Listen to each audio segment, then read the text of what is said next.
예? 뭘 하셨습니까? 실은 시신의 몸에 그어져 있는 검은 먹자국을 항연도 보았다. 그러나 그게 뭔지 짐작조차 안 갔다. 먹이라는 것 때문에 아마도 시골 관아에 훼손된 시신을 다루는 과정에서 뭔가 묻은 것이라고만 생각했다. 밖에 아전들을 불러서 물어볼까 말까 생각하던 중에 수빈의 말을 들은 것이다. 저 수빈 아가씨 방금 말씀하신 것이 언문, 업문주요. 업문의 주문이죠. 약간 의아한 표정으로 항연이 다시 물어보았다. 언문이라면 선대왕께서 창제하신 예. 전대의 문종대왕전 세종대왕 때에 반포된 훈민정음이요. 그게 무슨 상관이 있습니까? 이호환의 해수빈이 항연에게 조곤조곤 설명을 하기 시작했다. 설명에 항연만이 아니라 검지도 귀를 기울였다. 당시 백성들에게 배우기 쉽고 읽고 쓰기 쉬운 글이 생겨 좋아하는 사람들로 천하가 흥겨웠대요. 사람들은 집에 세간이나 사용하는 기구들에 부르던 이름을 직접 쓸 수 있게 되어 사람들이 모두 기뻐했답니다. 직접 본 것처럼 얘기하시네. 검지가 툭 한마디 넣자 수빈은 얼굴이 빨개졌다. 그럴 리가요. 저도 들은 얘기예요. 근데요. 말씀해 주십시오. 어서 듣고 싶습니다. 항연이 일끝 검지에게 책망의 눈짓을 하고는 수빈을 북돋아 주었다. 검지는 셀쭉한 표정으로 항연의 뒤통수를 쳐다보는 가운데 수빈은 말을 다시 이어갔다. 그러니까 그때 업문이 사람들의 표현의 자유를 한창 높였을 때 업문의 다른 면에 눈을 둔 사람들이 있었어요.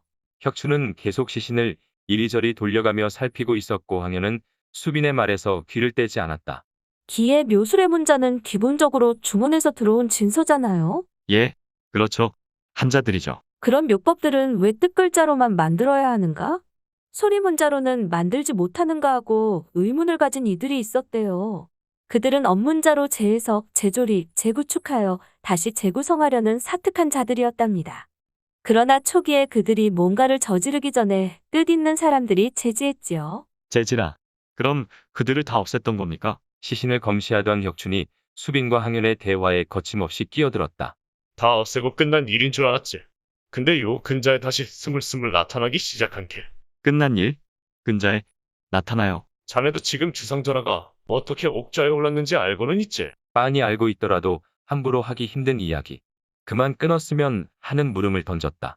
옥좌에 어떻게라뇨? 그러나 혁춘은 막무가내였다. 잠저 시절 개인연의 일 말이야. 싸늘함. 혁춘의 한마디에 갑자기 시신을 보관한 임시 검시 소환의 공기가 시체만큼이나 차가워졌다. 이어서 낮게 수군대는 소리가 어지러이 나더니 아전 중 하나가 대표인 듯 의견을 전달했다. 그럼 살피시오소서. 저흰 지금 잠시 용무가 있어서 이만. 달밤에 졸립다고 툴툴거리더니 일이 있단다. 당연히 거짓말이겠지만 왜 그런 거짓말을 하는지 알고 있는 항연은 그들이 이 자리를 피하도록 해주었다. 형방, 병방 그리고 포졸들이 어마 뜨거라 하고 죄다 그 자리에서 우르르르 빠져나갔다. 그렇지. 개인연뿐인가. 병자년의 옥사나 정축년의 수능부의 변, 최종적으로는 무인년의 동화군의 죽음까지. 지금 정권 조종은 피로 세워졌다네. 모르진 않겠지? 너무나도 엄청난 소리에 항연이 답을 않고 가만히 혁춘을 쳐다보았다. 혁춘이 어째서 이런 황당한 소리를 하는 걸까? 여기서 자살하려는 건가? 그럴 리가 없지. 그럼 무슨 마음으로? 이 사람과 나는 오늘 처음 만났다. 처음 만났을 때는 관복 입은 관원이라고 접근조차 하지 않으려고 했다. 그런데 지금은 대답하기 힘든 센 정권 비판을 내 앞에서 마음 놓고 하고 있다. 찬찬히 판단을 대충 답을 얻을 수 있었다. 시험하려는 거군. 내가 정말 자기들 편인지, 정권 조정보다 자신들의 편인지. 항현은 다시 그 다음 대답을 어떻게 해야 이 대화의 주도권을 잡아나갈까 생각을 가다듬었다. 그 순간 항현의 머릿속에 집을 나올 때 아버지 철호가 했던 말이 생각났다. 조정의 마음을 놓지 말거라. 아버지가 했던 그 말은 무엇이란 말인가? 조정의 마음을 놓지 않는다면 혁춘이 자신을 보지 않고 시신만을 살피는 것을 생각 많은 얼굴로 쳐다보는 항현. 곧 생각을 정리했다. 이들에게 마음을 줘야 하나. 혁춘이 시신을 살피는 동안 혼자 오래도록 생각을 정리하던 항현은 혁춘에게 다가가 살짝 속삭여 주었다. 남 앞에서는 말씀을 조심하셔야 하시겠습니다. 제게만 얘기하십시오. 사실 혁춘의 말은 있었던 사건의 나열 그 이상의 것을 포함하고 있었다. 내뱉은 사건들과 무슨 관련이 있었던 것일까? 한과 격정이 무질서하게 뒤섞여 나오는 면이 있다. 뭔가 사연이 있는 건가? 혁춘의 지난 업문 이상 이용자와의 과거도 궁금하고 지금 조정의 관원들까지 심상찮은 경멸감을 표시하는 갈등도 궁금하고 지금 눈앞의 사건에도 어디까지 파악하고 있는지 궁금했다. 자신의 행동은 제지했지만 두 눈에 호기심이 가득한 항현을 보고는 혁춘도 빙그르르 미소를 지었다. 그래, 일단 다른 얘기 말고 지금 이 일을 해결해야겠지. 무거운 자조적인 웃음이 혁춘의 입가에서 흘러나오더니 바로 시신에 대한 얘기를 시작했다. 일단 호환이야. 사인에 다른 건 있을 수가 없네.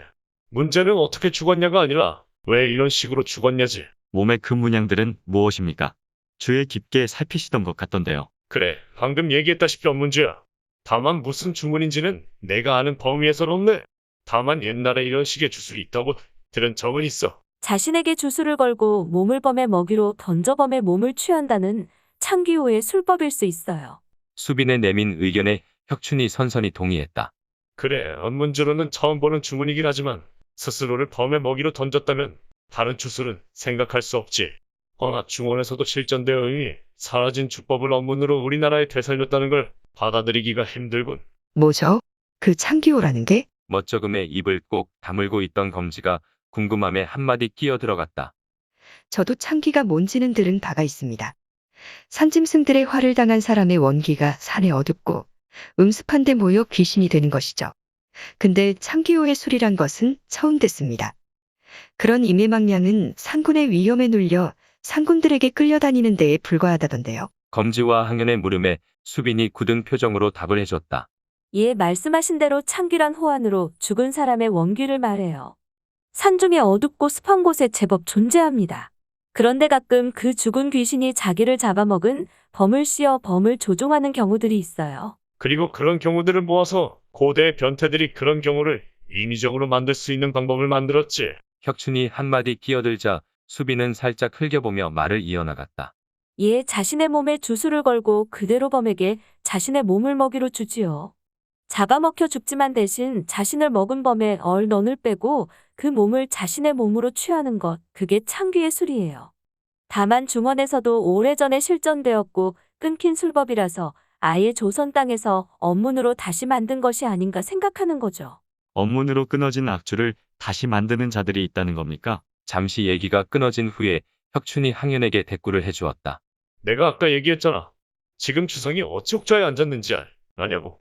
안 맺힌 사람들이 하나 둘이겠나? 그리고 지금 옥좌에 옹립한 사람들 중에도 업문 주술사들이 있었고. 예, 항현이 깜짝 놀라 혁춘을 경악스런 눈으로 바라보았지만 혁춘은 그런 항현을 뒤로 남기고 시신이 있는 시신 안치 장소의 문을 열고 나갔다.